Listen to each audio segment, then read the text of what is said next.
In this video, you'll learn about applying colors and textures to existing shapes in Silhouette ModelMaker. Open the color palette by clicking on this icon in the lower left of the Edit window. The easiest function is choosing a new color for a selected shape. These are the preset colors in the basic color palette.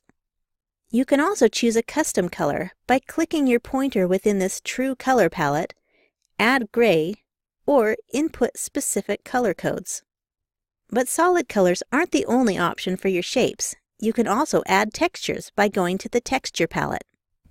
You'll find quite a wide selection of textures or patterns to apply to your selected shape.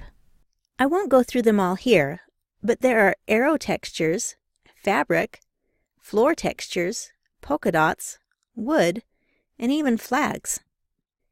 Once a texture is applied, you can use these orientation options to rotate the texture, invert the texture horizontally, or invert the texture vertically.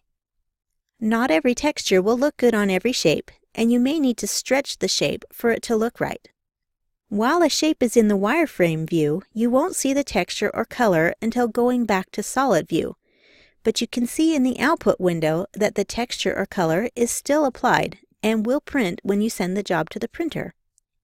Finally, you should know that you don't have to change the entire shape's color or texture all at once. You have another selection tool up here that lets you select just one face of the shape at a time. Click on this icon and all shapes will go transparent except for the face you've selected.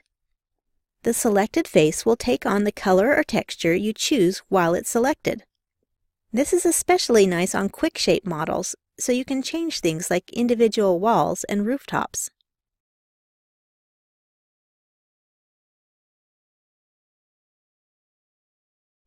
When you choose the Select icon again, the shapes become fully visible once more.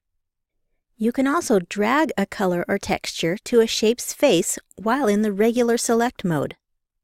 That includes dragging an image from a folder on your hard drive to a shape's face. To change the orientation of one face at a time, you should be in the Face Selection mode. Colors and textures are a nice feature for these models that can be printed on your home printer using Silhouette's Print and Cut feature in ModelMaker. Thanks for watching.